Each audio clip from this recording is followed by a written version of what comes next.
Buenos días, buenos días. Que Dios los bendiga. Vamos a ubicarnos un poquito más adelante, los que estén atrás. Le damos gracias al Señor. Algunos anuncios antes de empezar. Le damos las gracias a nuestra Policía Nacional del Perú, que se encuentra en la puerta afuera, cuidando que todo esté en orden. Y le damos gracias a Dios por ellos también. No sé si a los que han llegado tarde han visto quizás al patrullero que está afuera, con quien estamos trabajando en colaboración también. En algún momento vamos a hacer una campaña para poder hacer una chocolatada a fin de año para con los policías y con los serenajos también. Así que, bueno, le damos gracias al Señor que Él nos da favor y gracia también. En segundo lugar, damos las condolencias por el fallecimiento del papá de nuestro hermano Agustín, que está aquí el día de anteayer, no sé exactamente, creo que sí. Eh, bueno, el Señor los fortalezca a él y a toda su familia. Y al mismo tiempo, la bienvenida a todos. Estaba recordando yo este pasaje, si quieren me acompañan un momentito ahí a Lucas capítulo 24. Eh, Lucas 24 cuenta la historia de estos dos discípulos que estaban camino de Emaús, todos tristes porque Jesús ya había fallecido, ya no estaba. Pero luego dice la palabra que se encuentra con un viajero en el camino y empiezan a conversar con él. Resulta que era Jesús, ¿no? Pero ellos no lo sabían, dice la palabra, ¿no? Y pero Jesús al final se va, digamos, los deja, y luego ellos se dan cuenta, ¿no? Oye, pero era él, ¿no? Pero no, en el momento no se dieron cuenta.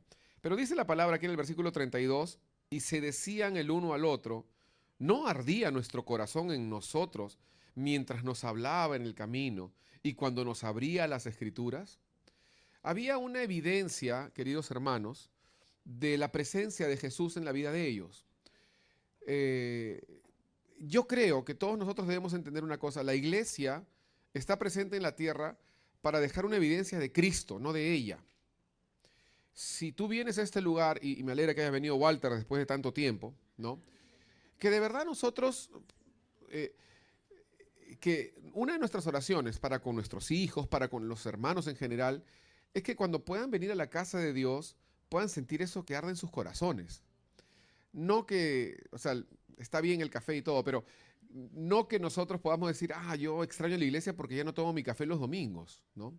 O porque, no sé, va tal hermano y me gusta conversar con él, sino que podamos decir, y espero que eso esté en tu corazón, Walter, ¿no? ¿Cómo me he perdido de esto? ¿No? ¿Cómo me he perdido de la presencia de Dios todo este tiempo? He podido estar, yo sé que has tenido otras razones, pero que nosotros todos podamos de verdad tener esto, ¿no? Que nuestra iglesia local, como Iglesia Nuevas Fuerzas, pueda dejar una huella de Cristo en tu corazón. Y que cuando no la tengas puedas decir, oye, me estoy perdiendo de esto. No del café, no del lugar, no de la prédica, no de tantas cosas, pero de Dios.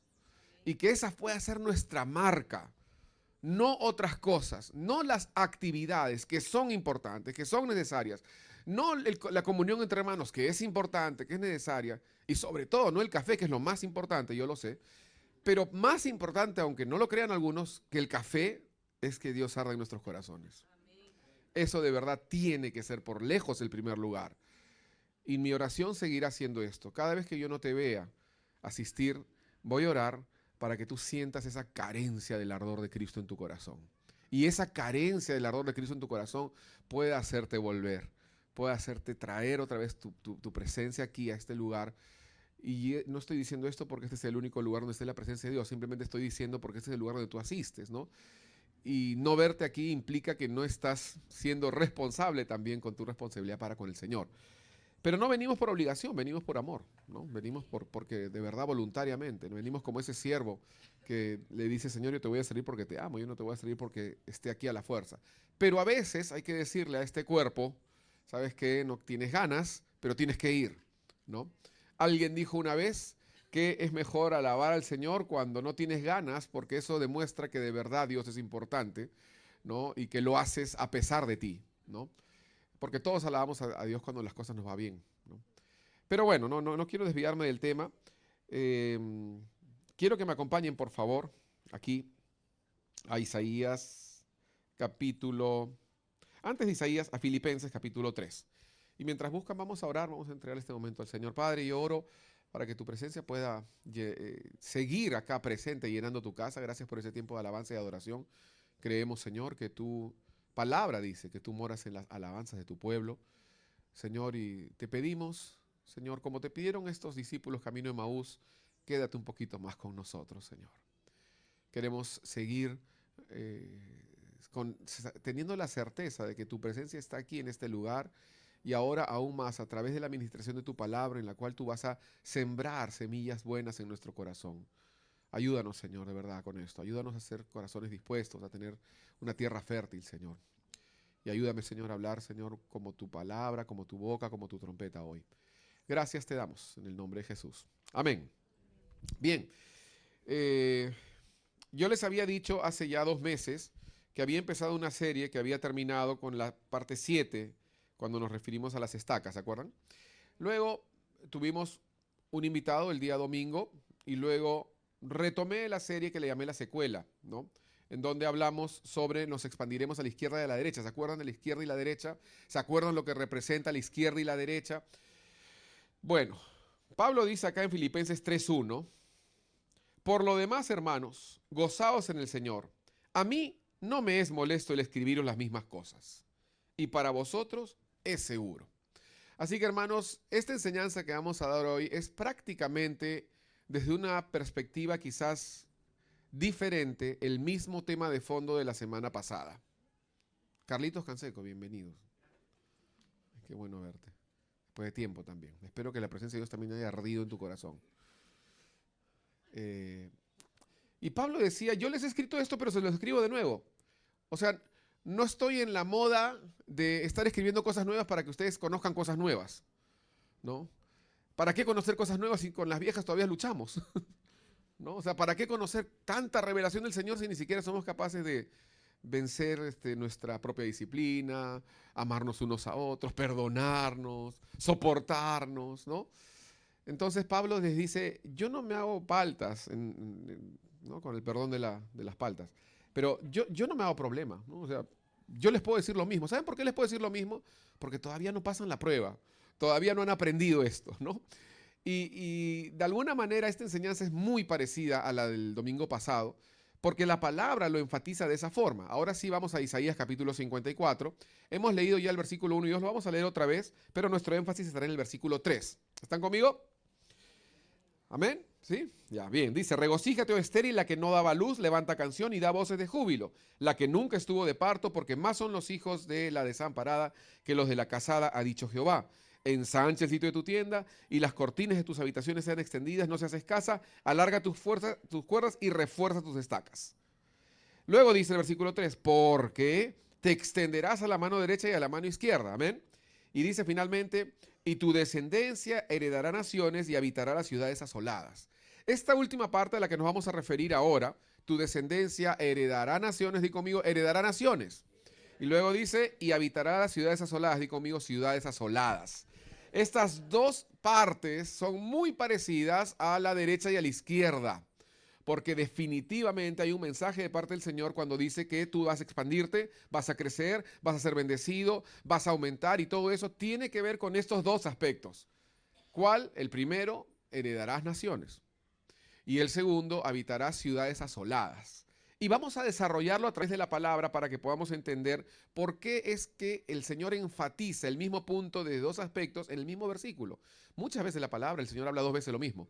Y lo hace justamente a propósito, porque a veces a la primera no oímos, ¿no? ¿Cuántas veces habrá esposas cuando le dicen a sus esposos, no te olvides de esto, ¿no? Y se lo tienen que decir de nuevo, ¿no? ¿Sí o no? ¿No? Bueno, a mí me lo tienen que decir 2, 3, 4 veces a veces.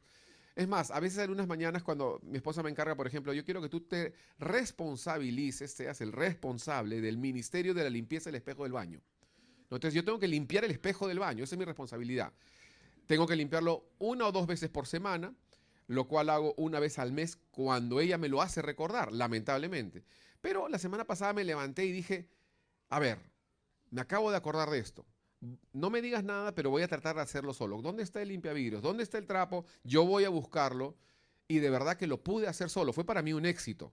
Porque normalmente nos olvidamos las cosas. Nos tienen que hacer recordar, ¿no? No pasa siempre con las mujeres, pero más pasa con los hombres, ¿no? Entonces el Señor cuando nos habla, Muchas veces nos habla dos veces. Cuando nos habla dos veces no es porque Él quiere ser un dedo de estar insistiendo, sino que cuando Él nos dice dos veces es porque quizás a la primera no hemos prestado atención. Y en el fondo es porque Dios quiere que se lleve a cabo que te lo dice dos veces. Es porque es importante. Es porque se te ha pasado la primera vez. Y es porque te ama que te lo dice la segunda. O sea, no te dice a la segunda, te dice, te olvidaste la primera, ahora sí, jalado, te vas, ¿no? Sino que te dice la segunda vez para que lo puedas hacer. Pablo dice lo mismo cuando le escribe a los filipenses, le dice, yo ya les he escrito esto antes, pero se lo voy a decir de nuevo, porque a mí, o sea, no me hace menos apóstol el decirle las cosas dos veces, no me hace menos cristiano. No importa si la gente dice de Pablo, pero tú tienes que haber orado para que el Señor te revele una nueva palabra y la gente me critique por eso. No importa. Lo importante es que ustedes lo necesitan. Ustedes necesitan escuchar esto dos veces. Y Dios, cuando inspira a Isaías y escribe el versículo 3, le dice lo mismo en dos formas. La primera es, te extenderás a la izquierda y a la derecha. Y la segunda es, heredarás naciones y habitarás ciudades asoladas. Esas dos cosas son muy, muy similares a la izquierda y la derecha. Y vamos a estudiar la palabra.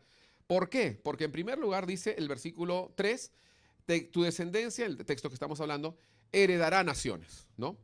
Aquí la palabra que resalta siempre para mí ha sido la herencia. La herencia. Dice tu descendencia heredará, ¿no? Cuando yo pienso, cuando pensamos en la palabra herencia, ¿qué es lo primero que nos viene a la mente? Muerte, ahí por ahí uno hizo así, ¿no? Depende, pues, si el que se murió no tiene nada también, te hereda deudas, ¿no? ¿Qué es lo primero que se nos viene a la mente cuando pensamos en la palabra herencia? Muerte, que vas a recibir algo, algo que que no lo lograste tú, ¿no? Porque lo recibes totalmente de gracia, porque no es tuyo, no te costó, no te esforzaste en nada, simplemente lo recibes. Y ¿qué más? Bueno, básicamente eso podríamos decir, ¿no? Entonces, el verbo que se utiliza aquí es la misma raíz que la palabra nos enseña cuando eh, Abraham le dice al Señor, ¿cómo puede ser que yo no tenga un hijo y no tenga un heredero? Es la misma palabra, la misma raíz. O sea, se refiere a dejar un legado, a dejar algo para la siguiente generación. Y ojo que este versículo dice que tu descendencia las heredará, o sea, no tú. O sea, para que tu descendencia las herede, quiere decir que tú eres el que tiene que morir. Obvio, ¿no? ¿O estoy equivocado? No estoy tratando de estirar la verdad acá, estoy diciendo lo que la palabra dice, ¿no? Tu descendencia heredará, ¿no? Si es que yo te digo, Israel, tu hijo heredará, inmediatamente tienes que pensar, es cuando yo muera, ¿no? Obvio. Si yo digo, mi hijo heredará, es porque yo voy a morir. Y cuando Dios le dice a su pueblo, tu descendencia heredará, es porque implica una muerte de parte del pueblo de Dios. Y cuando digo muerte, no me estoy refiriendo pues a la tragedia violenta de un asesinato, me estoy refiriendo a la negación, como la palabra dice, si quieres ser mi discípulo, tienes que morir a ti mismo. Tienes que negarte, tienes que tomar tu cruz, tienes que morir. No hay forma de que el grano de trigo pueda crecer y vivir si no muere primero, eso lo dice la palabra. No hay forma de que podamos crecer si no morimos primero. Cristo en nosotros, la esperanza de gloria. Para mí el vivir es Cristo, el morir ganancia. Tantas verdades respecto a la muerte hablan de la negación del yo y de que el seguir al Señor de verdad y obedecer sus principios implica una muerte en un sentido figurado, en un sentido simbólico, ¿no? No estamos hablando de esa muerte en donde las sectas toman veneno para... No, o sea, porque también hay de eso, ¿no? Han interpretado mal. Cuando digo muerte me refiero a la negación del yo. Y te digo una cosa, yo creo que mucho más fácil a veces podría ser suicidarse, porque eso toma un segundo, a negarte toda una vida al yo. Toda la vida, decirle no a tu carne, a tus gustos, a tus deseos, a tu forma de pensar, de vivir, de creer. Eso es muy difícil porque eso es totalmente cotidiano, todos los días. ¿Es cierto o no es cierto que todos los días tenemos la oportunidad de negarnos al yo o de ceder al yo? Todos los días. Entonces, en realidad, para el creyente todos los días es una continua muerte, porque morimos al yo, morimos a lo que yo quiero. Pero no estamos solos, porque en primer lugar, antes de nosotros heredar, tenemos que recordar una cosa, nosotros hemos recibido una herencia. Eso quiere decir que alguien murió, ¿no? O sea, estamos hablando de herencia tras herencia, ¿no? Finalmente, nosotros hemos recibido una herencia, la herencia de Cristo. Él murió. Esa fue la única herencia que en realidad logró algo, ¿no? Es la única herencia que logró la vida eterna. Y nosotros participamos de este privilegio, disfrutamos de esto, ¿no? La herencia quiere decir que alguien pagó el precio, a alguien le costó. Y en otras versiones, si estudiamos la palabra, y en la versión también de Reina Valera, cuando dice la palabra naciones, siempre recuerden esto, en 90% o 99% de los casos, la palabra naciones se refiere a los gentiles. Eso quiere decir al pueblo que no es el pueblo de Dios. ¿Entienden? No se está refiriendo a que tu descendencia heredará terrenos del pueblo de Dios, sino que heredará tierras que no son del pueblo de Dios. Tomará lugares que le corresponde al mundo. Cuando dice naciones siempre se refiere a los que no conocen a Dios. Entonces, la expansión de la cual el Señor está hablando, el crecimiento del cual el Señor está hablando en esta primera parte cuando se refiere a la herencia, se está refiriendo a aquellos lugares no conquistados. ¿Entiendes? Lugares no conquistados. Personas no evangelizadas. Personas que no conocen al Señor. Personas que no han oído el Evangelio o si lo han oído, quizás no les ha llegado todavía la palabra. A eso se refiere con naciones. A eso se refiere con el mundo, con los gentiles, aquellos que están fuera, que están lejos, aquellos que no conocen al Señor. Esa es tu responsabilidad, porque es tu promesa, porque tu descendencia heredará esas naciones. Eso que tú quizás no has alcanzado o que no quisieras alcanzar, la palabra dice que el Señor te va a dar eso por herencia a ti y por lo tanto tú a tus hijos. Entonces dice acá, otra de las cosas interesantes que dice tu descendencia, ahorita vamos a entrar un poquito más al tema práctico, pero estamos poniendo definiciones. Tu descendencia, la palabra descendencia se refiere a la palabra simiente. De ahí viene la palabra simiente, semen, generación, cimiento, muchas de las cosas que tienen que ver con lo que engendramos, ¿no? Lo que nosotros traemos acá, eso es simiente. Por eso es que tiene esas raíces. Y cuando dice descendencia se refiere a eso mismo. Entonces habla de que tu descendencia, o en otras palabras, tu semilla, ¿no? También es en otros términos, heredará. O sea, tú no lo verás necesariamente. Eso lo va a ver la siguiente generación. Tú no lo vas a ver. Pero te toca a ti sembrar. Te toca a ti trabajar. Te toca a ti hacer lo que te corresponde. ¿Para qué? Para que la siguiente generación en la iglesia, en el pueblo de Dios, pueda de alguna forma tomar lo que tú pudiste poner la mano para lograr y hacerlo crecer aún más. Nosotros hoy somos el resultado de lo que en generaciones anteriores sembraron. Nosotros somos el resultado de todos nuestros padres espirituales, de toda nuestra iglesia primitiva antigua, de todos los apóstoles, los que siguieron en los momentos de crisis, de persecución, siguieron con la palabra. Hubo alguien que siguió. Si no nos hubiera llegado a nosotros el Evangelio, no nos hubiera llegado. Entonces nosotros mismos también somos el resultado, también nosotros, digamos, somos descendencia de alguien, de una generación. Y nos toca a nosotros también honrar al Señor a través de continuar con este legado, amén. Este legado del Evangelio, este legado de heredar naciones. La iglesia no debe contraerse, no debe reducirse, debe expandirse. Esa es su característica inherente. La iglesia tiene que crecer, tiene que expandirse. Ahora, cuando dice la segunda parte de este pasaje, y tu descendencia heredará naciones y habitará las ciudades asoladas, habla acá de las ciudades asoladas. Asolado, me impresionó las definiciones que trae la concordancia en Strong sobre las ciudades desoladas. La palabra desoladas quiere decir lo siguiente, toda esta lista implica desoladas. Porque aquí no estamos hablando de naciones ya, estamos hablando de ciudades desoladas. Hay una diferencia. Las naciones son ocupadas por una promesa de parte de Dios y se refiere al evangelismo, a los nuevos. Pero las ciudades desoladas son aquellas que en algún momento estuvieron habitadas y fueron destruidas, fueron heridas o fueron golpeadas. Eso es la ciudad desolada. Y la interpretación el significado en hebreo de esta palabra desolada significa solitarias, aisladas, estupefactas como por un rayo de trueno. O sea, como que se quedó, algo pasó y de pronto se quedó con la boca abierta. Una crisis, una desgracia pasó y de pronto se quedó paralizada la persona. En soledad, arrasadas, desperdicio, consideradas residuo, basura, anuladas, acabadas. Esas tierras, esas ciudades, porque no son naciones, son ciudades, han sido afectadas por algo. algo que Dios te ha llamado a ti a volver a habitar. Algo que Dios te ha llamado a ti a restaurar. Si nosotros nos pusiéramos a pensar la cantidad de personas desoladas en este mundo, personas destrozadas, personas destruidas, quizás no llegaríamos a entender la magnitud de la necesidad que hay dentro de la iglesia, dentro del pueblo de Dios. No es para nada fácil. Ayer estuve conversando con una persona que enviudó joven y esta persona me decía que sus hijos no entendían por qué Dios había sido así. Y de un momento a otro de haber sido criado 18 años en la iglesia, estos hijos se volvieron contra Dios. ¿Qué Dios? ¿El que me quitó a mi padre? ¿A ese Dios quieres que siga?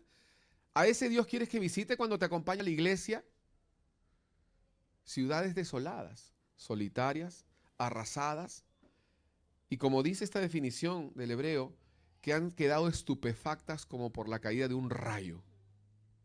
Y a veces nos sucede a nosotros como hijos de Dios, porque quizás tú puedes ser el desolado hoy. Quizás tú puedes ser el solitario hoy. Quizás tú puedes ser aquella persona que de alguna forma algo te pasó y te cayó algo como con un rayo y te quedaste estupefacto y te aislaste. Y ojo, aislarse no solo quiere decir alejarse de la iglesia como un cuerpo local. A veces estamos en la iglesia pero estamos aislados. Déjalo ahí que eso profundice un poquito, que llegue al fondo de tu corazón. A veces estamos en la iglesia, pero seguimos aislados. Bueno, esta palabra desolada significa eso. Entonces lo primero que vemos en este versículo es que tu descendencia heredará naciones. Dios le dice a su pueblo, en otras palabras, vas a dejar una huella. Vas a dejar una huella en la siguiente generación. Dios nos ha llamado a nosotros como iglesia a dejar una huella. No estamos acá para pasar desapercibidos. Tenemos el mejor de los legados, que es la muerte de Cristo en la cruz, el mejor de los mensajes, el más poderoso de los mensajes y la misión más importante de la tierra como para que pasemos desapercibidos, ¿no? Entonces Dios te dice, tú vas a pasar por esta tierra, pero vas a dejar una huella. Esa huella no es un recuerdo, nada más. Esa huella no es los sermones que predicaste, los libros que publicaste, las asociaciones a los que perteneciste, no es los ministerios que tuviste, no es los cargos, no es cuán famoso fuiste en la iglesia. Esa huella no es una empresa, no es una marca, ni siquiera es una memoria. Es una herencia. Es una herencia. Y eso es lo que Dios dice cuando dice tu descendencia heredará naciones. En otras palabras, no es cosas las que vas a invertir, sino es tu vida. Te va a costar la vida. Si queremos de verdad dejar una huella aquí en la tierra, nos va a costar la vida. No sé si no te lo han dicho antes, no sé si te han predicado un evangelio diferente, pero seguir a Jesús implica un discipulado, ser discípulos, y ser discípulos implica la negación del yo. Es así.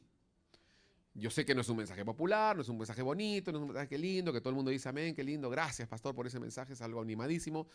El pastor me dijo que voy a morir, sí, efectivamente, todos vamos a morir, ¿no?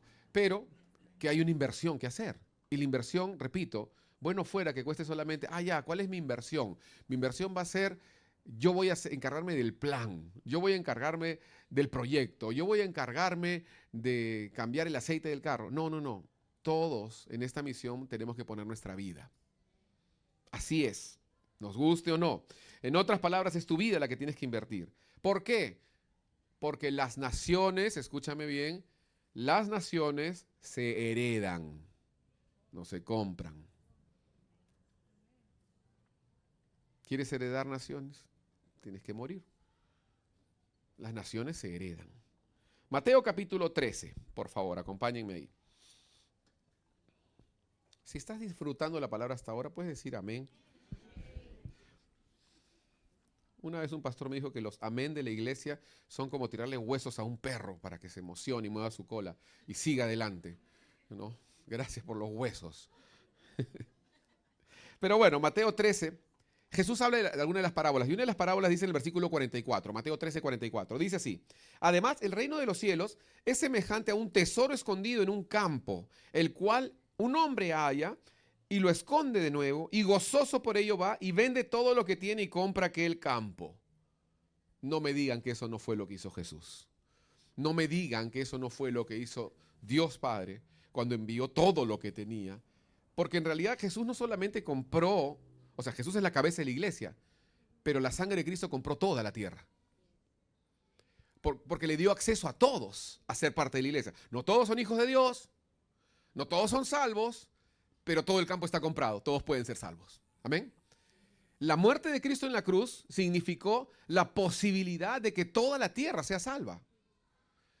Ahora, los que han aceptado, han recibido, se han arrepentido, se han entregado a Cristo, forman parte de lo que se llama el cuerpo o la iglesia.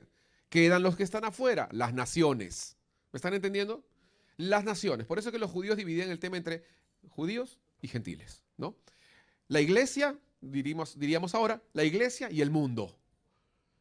Entonces, este hombre vio que había una perla. ¿Cuál es la perla? La iglesia. ¿No? Si no me equivoco, dice, escondido en un campo, un tesoro. Vio un tesoro escondido en un campo. Él vio el futuro, que sería la iglesia, y él vio que había un tesoro en la iglesia.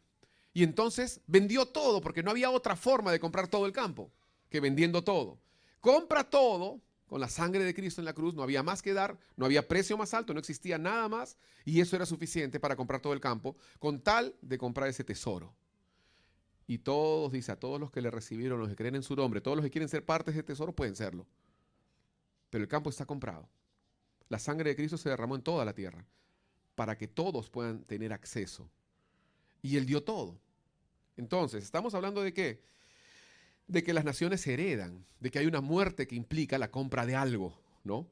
Y luego dice, para que no nos quede duda, el versículo 45, también, por si acaso no entendieron el 44, el 45, también el reino de los cielos es semejante a un mercader que busca buenas perlas, que habiendo hallado una perla preciosa, fue y vendió todo lo que tenía y la compró. Miren qué lindo, ¿eh? Porque estos dos, no tengo tiempo para explicar esto, me encanta a veces estudiar y meterme en los detalles, pero básicamente estos dos son iguales y son diferentes. ¿Por qué? El primero son iguales porque obviamente habla de que hay algo valioso que el Señor compra, ¿no? Eso es igual. Pero en el primero se está refiriendo, el primer versículo, a que Él compra todo lo que implica con el producto, ¿no? O sea, el tesoro está en el campo y compró todo el campo. ¿Están conmigo? Pero el segundo versículo dice, acá hay una perla, ya compré todo el campo, pero ¿cuánto me va a costar? Todo lo que tengo acá arriba. Tiene que ver con el todo del pagador, tiene que ver con el costo. Son diferentes en eso. Uno tiene que ver con que yo compro todo el campo para poder comprar el tesoro, pero el segundo es cuánto me va a costar todo lo que tengo. Entonces vende todo, en otras palabras, entrega todo. Dice la palabra que no escatimó a su propio hijo, sino que lo entregó por todos nosotros. A Él sea la gloria. Podemos nosotros entregarnos a Él, porque Él entregó todo, ¿no? ¿Para qué? Para comprar ese campo. Entonces, quiero que quede claro, esto bien claro, porque la palabra nos habla en la promesa de Isaías 54:3, que nosotros heredaremos naciones. Y habla de campos nuevos, de lugares que no han sido alcanzados, de personas que necesitan la palabra, pero que no han recibido la palabra. Y para eso el Señor te las ha dado por herencia. Eso quiere decir que hay un precio que pagar, hay una muerte en juego. Y como repito, las naciones se heredan. No se conquistan, no se compran, se heredan. ¿Están conmigo? Amados hermanos, tiene que quedar totalmente claro que Él pagó el precio. Eso tiene que quedar claro porque es la base de nuestra fe.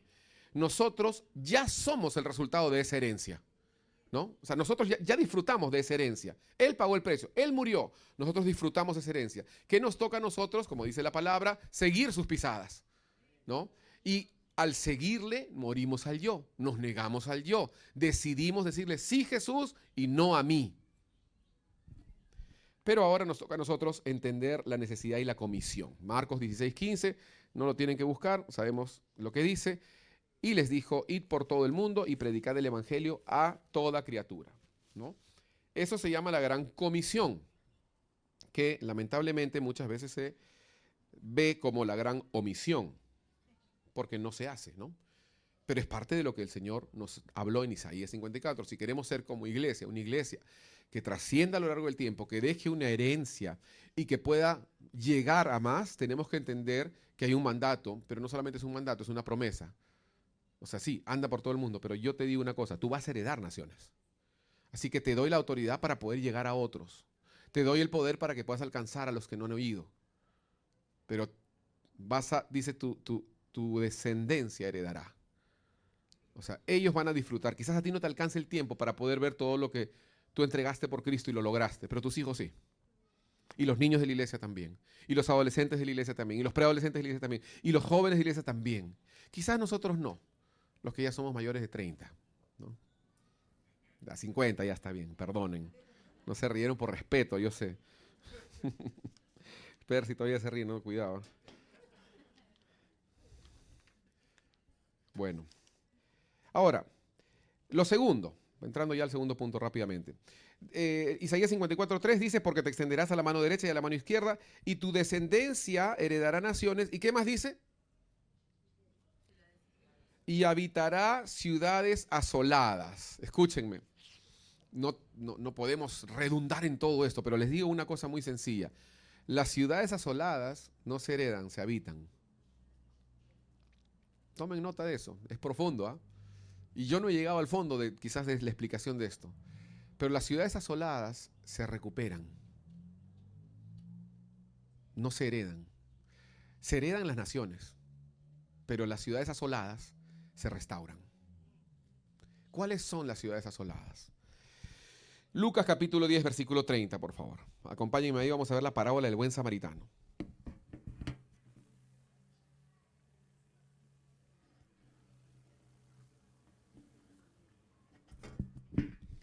Dice el versículo 30, ¿lo tienen ya? Si lo tienen pueden decir amén. Si no, los espero. Mira, si buscar el versículo en tu teléfono te demora más que en la Biblia, mejor trae tu Biblia, pues.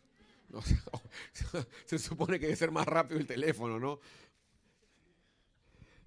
Bueno, Lucas capítulo 10, versículo 30 dice, respondiendo Jesús dijo, un hombre descendía de Jerusalén a Jericó y cayó en manos de ladrones, los cuales le despojaron e hiriéndole se fueron, dejándole medio muerto. Aconteció que descendió un sacerdote por aquel camino y viéndole pasó de largo. Asimismo un levita, llegando cerca de él y viéndole, pasó de largo. Pero un samaritano que iba de camino, vino cerca de él y viéndole fue movido a misericordia. Y acercándose, vendó sus heridas, echándoles aceite y vino, y poniéndole en su cabalgadura, lo llevó al mesón y cuidó de él. Otro día, al partir, sacó 2 denarios y les dio al mesonero, lo dio al mesonero y le dijo, cuídamele, y todo lo que gastes de más, yo te lo pagaré cuando regrese. ¿Quién pues de estos 3 te parece que fue el prójimo del que cayó en manos de los ladrones? Él dijo, el que usó de misericordia con él. Entonces Jesús, ¿qué dijo? Ve y haz tú lo mismo, ¿no? A esto se refiere cuando hablamos de ciudades asoladas. Se refiere a este tipo de personas que de alguna forma han sido heridas, golpeadas, afectadas y por consiguiente se han aislado. Porque quizás en algún momento han sido golpeados, repito, y perdieron lo que podríamos llamar que es la confianza. Hay gente que pierde la confianza en la humanidad. Hay gente que dice, ¿sabes qué? Me han estafado tantas veces que ya no confío en nadie. Ya no confío absolutamente en nadie. Yo he conocido personas así. Y cuanto más somos maltratados, menos confianza tenemos, lamentablemente. Pero el Señor te dice que Él te ha dado una promesa de que esas ciudades asoladas, tú las vas a poder restaurar, porque van a volver a habitarse. Va a haber vida de nuevo en esas ciudades asoladas. Yo no sé cuántas ciudades asoladas tú conoces, cuántas personas solitarias tú conoces. Y cuando digo solitarias, estoy viendo mucho más allá de su temperamento, carácter o manera de ser. Estoy hablando de algo que sucede en el corazón cuando nos encapsulamos y decimos, ya no. He tratado de seguir al Señor y no me fue bien. He tratado de unirme a una iglesia y no me fue bien. He tratado de abrir mi corazón para a los pastores y me han maltratado, me han traicionado, me han utilizado. Y yo sé que no estoy hablando de algo fuera de lugar. Esto es algo que sucede, es una realidad. Y dice la palabra que tú vas a ser usado para habitar esas ciudades asoladas. ¿Cuántas ciudades asoladas? Yo quiero que hagas un poco, un ejercicio de memoria de cuántas ciudades asoladas tú conoces, que necesitan ser habitadas, que otra vez necesitan tener vida, que otra vez necesitan ser restauradas, porque las ciudades asoladas se tienen que reconstruir. Las naciones se tienen que ocupar, ¿no? Las naciones se conquistan por la sangre de Cristo, pero las ciudades asoladas se restauran. Y es un trabajo más difícil. Como dijimos la semana pasada, es la izquierda, ¿no? Es la izquierda. es aquello que es difícil, que no nos gusta. Porque es más chamba, pues. Obviamente, cada uno de los que aquí conocen un poquito de construcción saben muy bien que mejor es construir que reconstruir, que restaurar. A veces uno dice, ah, no, pero solamente tumbo esta pared y pongo otra. Hazlo. Y ahí me cuentas. ¿Sí o no, Anita? Hazlo, pues, a ver. No, es que mira, el baño que está acá lo ponemos acá. Ajá, hazlo, pues. Tremendo trabajo que es la reconstrucción. Es mejor cuando te dan un terreno plano y lo haces de cero. Y a veces nosotros preferimos el evangelismo a la restauración. Pero la palabra nos habla de que la expansión implica las dos cosas. Si vamos a crecer como iglesia, tenemos que crecer abarcando naciones, o sea, alcanzando gentiles, pero también restaurando ciudades asoladas. Es la forma en la que Dios ha establecido el crecimiento. Es la promesa del Señor. Entonces, queridos hermanos, hay muchas ciudades asoladas esperándote, ¿no? Y antes de que pensemos en las ciudades asoladas de aquí a 200 kilómetros, pensemos en la que está quizás a 40 centímetros al costado tuyo. Yo no lo sé. Porque puede ser que la persona que esté sentada junto a ti, o detrás tuyo, o delante tuyo, sea una ciudad asolada, solamente que no te has dado cuenta.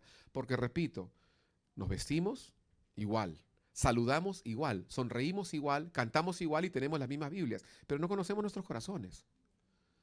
Tú no tienes idea si la persona que está al costado tuyo ha luchado con pensamientos de depresión severos esta mañana.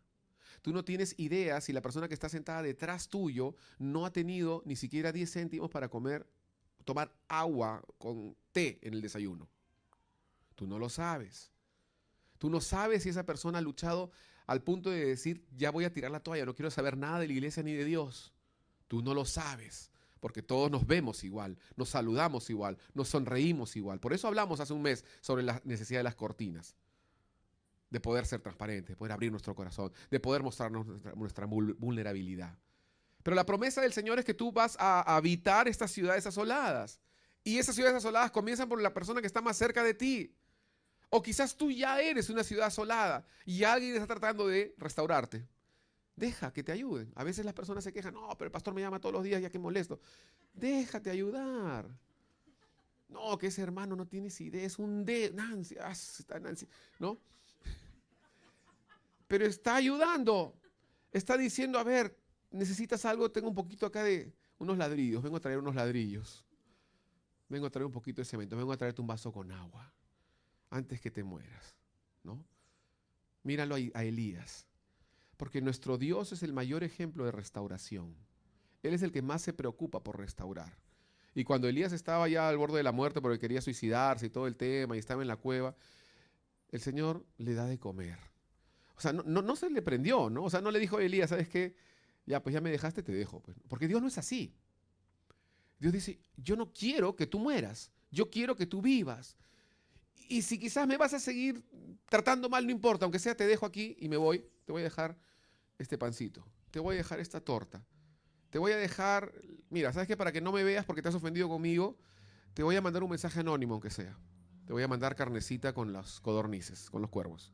Toma. Para que Elías no piense que fue Dios, ¿no? Ay, como si no supieras, ¿no? ¿Quién le va a mandar comida a través de cuervos? No existe Rappi para eso. Es Dios. Y a veces en nuestra ira contra Dios, en nuestro rencor contra Dios, en nuestras heridas contra Dios, Dios mismo no nos habla, sino que nos hace envíos. Para que en nuestro corazón digamos, ay, ya, qué bueno, mira, qué bueno que pasó esto. Pero no nos damos cuenta que fue Dios, que siempre fue Dios. Que todo lo que tú tienes es por Dios, que todo lo que tú has recibido es porque Dios es fiel. Que si tú has respirado hoy es porque Dios es fiel. Entonces Dios nos manda eso, porque a veces cuando estamos en bronca, ¿no? Y cuando viene la persona de la pelea no queremos saber nada de la persona. Entonces Dios manda indirectas.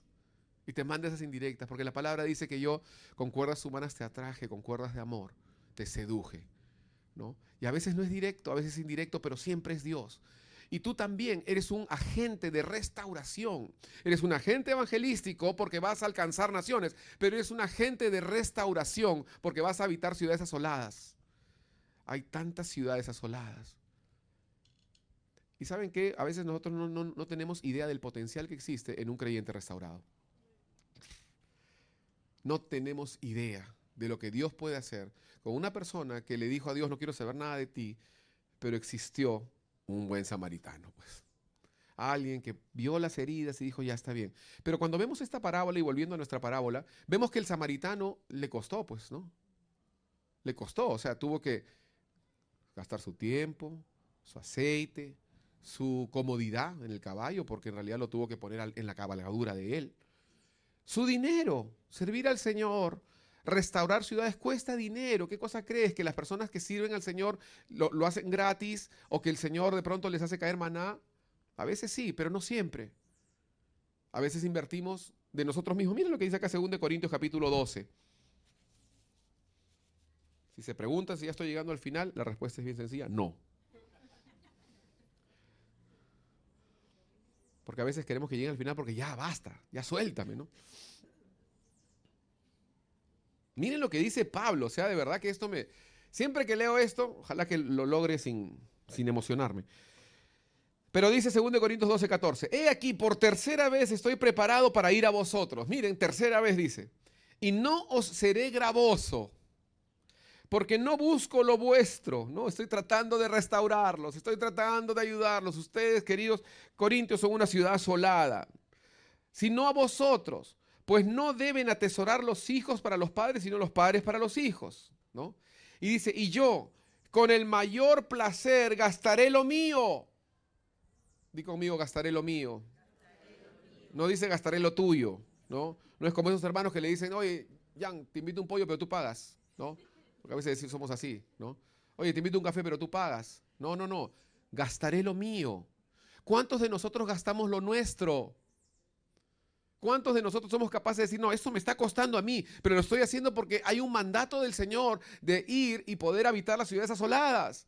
Te va a costar tu tiempo, te va a costar tu dinero, te va a costar tu esfuerzo, te va a costar dejar de lado tu serie, tu Rosa de Guadalupe, tu Esto es Guerra, todo lo que tú quieras. Te vas a tener que dejarla de lado porque la necesidad es mayor, porque tienes un mandato de parte del Señor. Y no existe jubilación en el Señor. Cada vez que yo leo, pastor se jubila, yo no entiendo de qué se jubila. O sea, ¿en qué momento fue contratado con una planilla para comenzar? ¿Acaso Dios tiene un régimen laboral? ¿Acaso? Y por eso es que me encantan los pastores que dicen, yo quiero morirme predicando. Ahí, pum, pum, caigo muerto, perfecto, ya, listo, terminé. No existe tal cosa como una jubilación en el servicio al Señor. Eso es para este mundo. Dejen esas cosas para este mundo, que ellos se jubilen y reciban su pensión. Pero tú sigue predicando, tú sigue hablando del Señor. Y miren lo que dice acá. Yo gastaré, versículo 13, con el mayor placer. No, ni siquiera regañadientes, sino que yo lo gastaré con el mayor placer.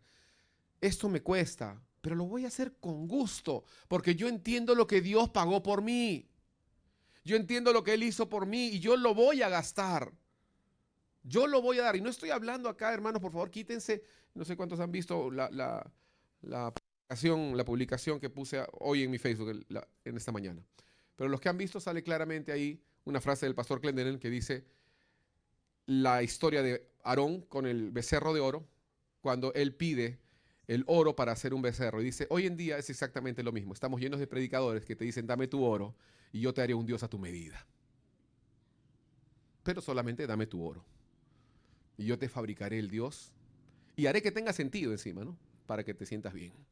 No estoy hablando de ese tipo de inversión. La inversión es para la eternidad. Y cuando tú ves a una persona en necesidad, yo no sé hasta qué punto escatimas, pero el mandato de Dios tiene que ser más grande. Si tú escatimas, yo tengo que poner en duda cuánto valoras o cuánto crees que el Señor gastó en ti. Porque si tú no eres capaz de gastar una taza de té, una visita, una hora de sacrificio por una persona que está en necesidad, hay dos cosas. La primera, yo tengo que dudar respecto a cuánto para ti vale tu salvación, cuánto pagó Dios por ti. Pero en segundo lugar, tengo que decirte que lo que tú siembras cosechas. Y vendrá el momento en donde tú vas a estar en necesidad. Y vas a rogar que alguien te visite.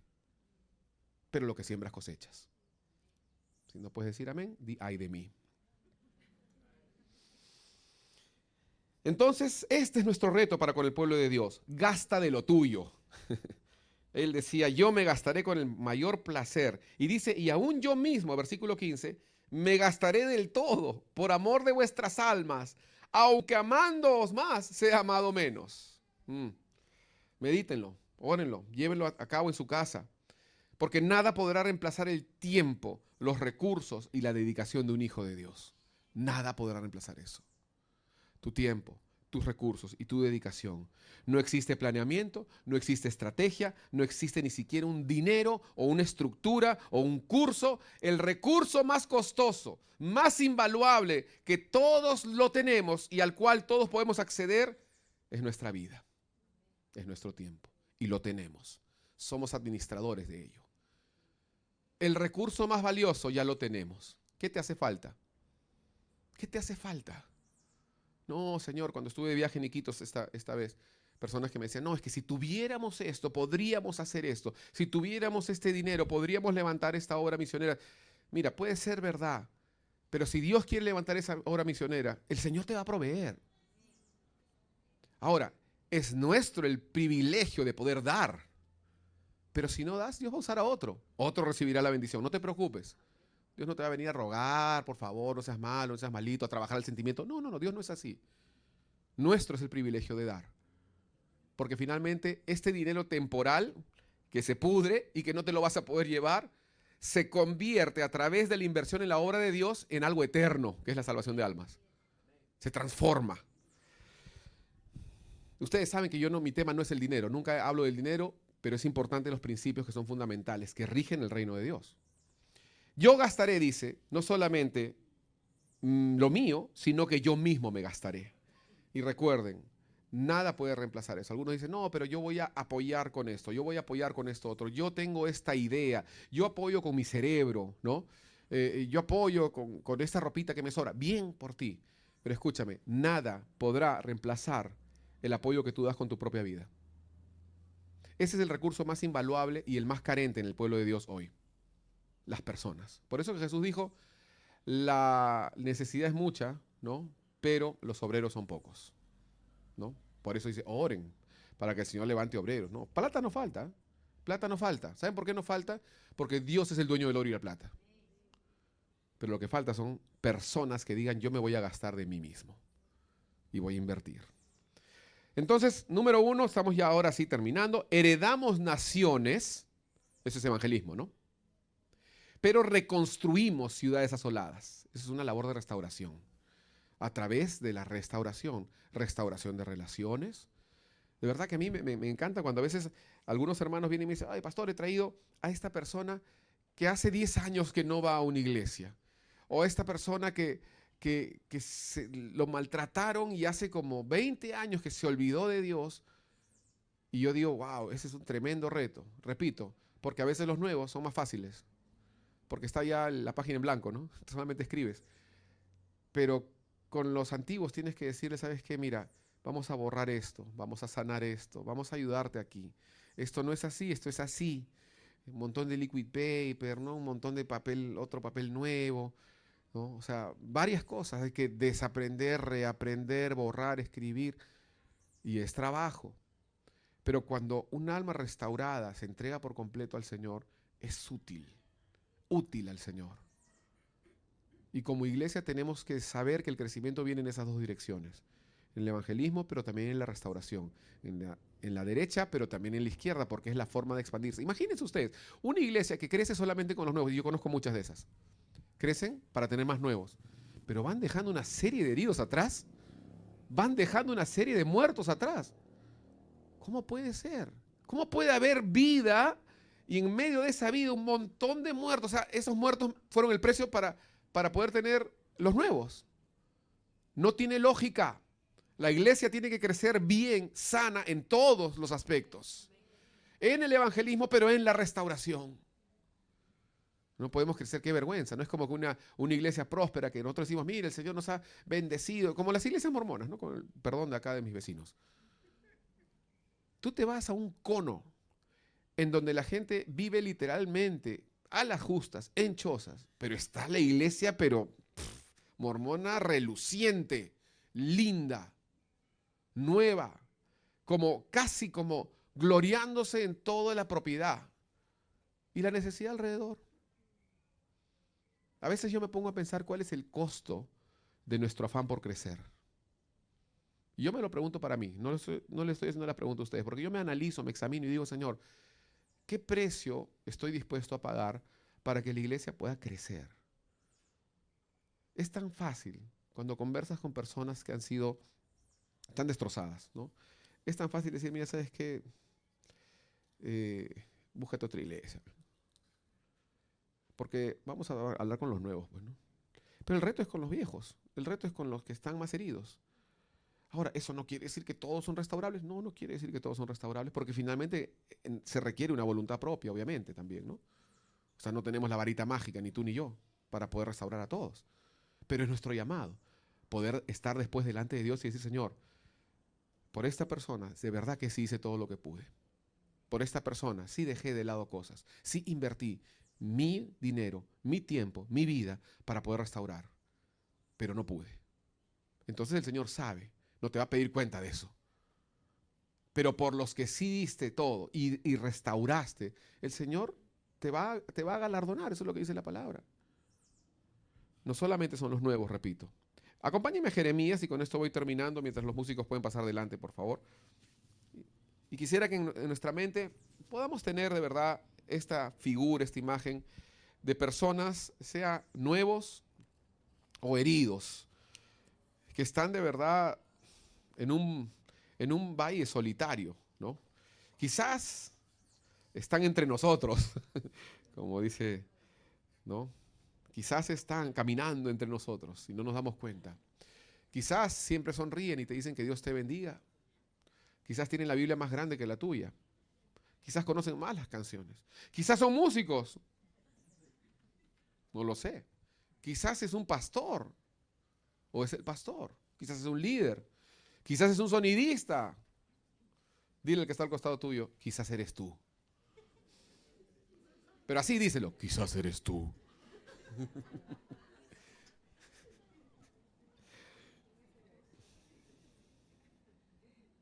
Dice Jeremías 8:18. A causa de mi fuerte dolor, mi corazón desfallece en mí. He aquí voz del clamor de la hija de mi pueblo que viene de la tierra lejana. ¿No está Jehová en Sión? ¿No está en ella su rey?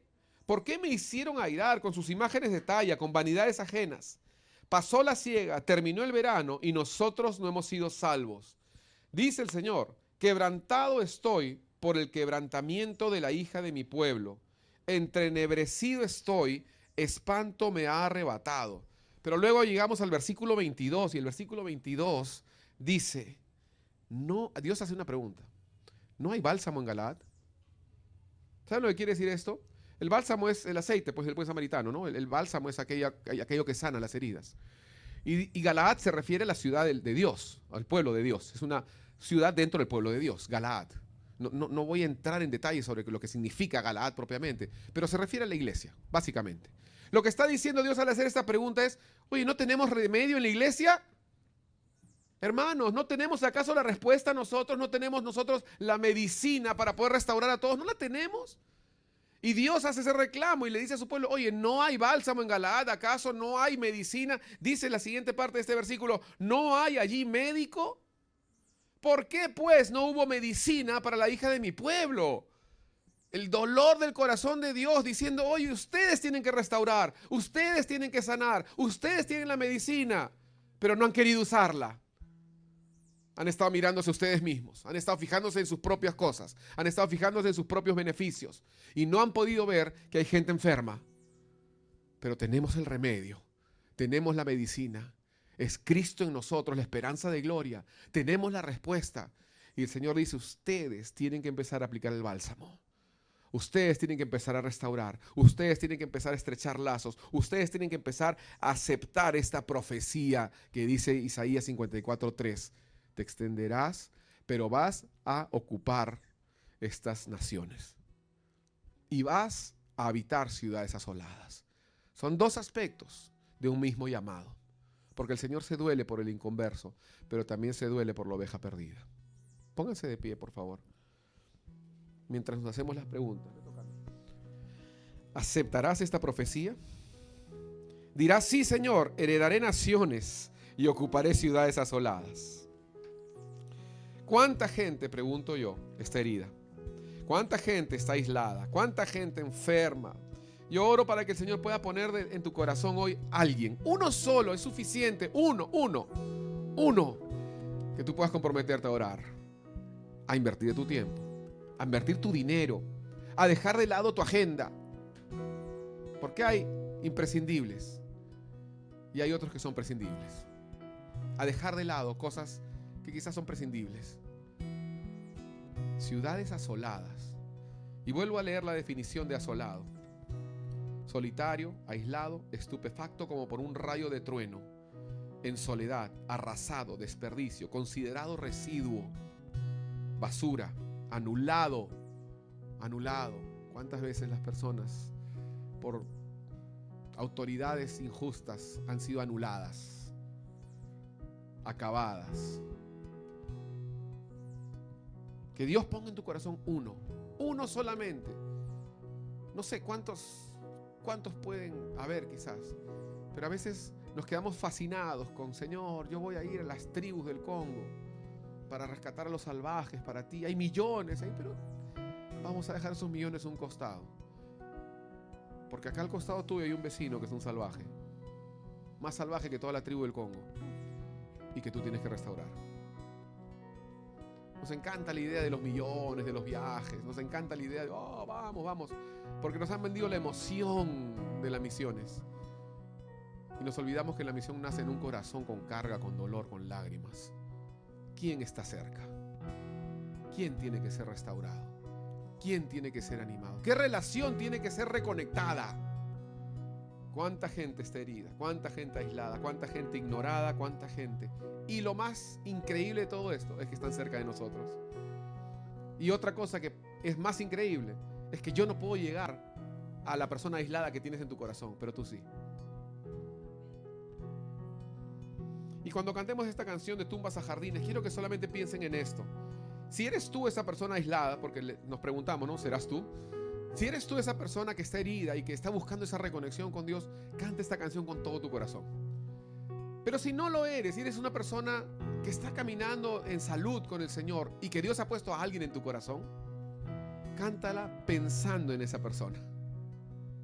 Cántala y cuando digas, porque el Dios de los montes es el Dios de los valles. Cuando cantes, cambias lamento en danza. Cuando digas, de cenizas traes vida y cambias culpa por gloria, piensa en esa persona, que Dios va a hacer eso por esa persona.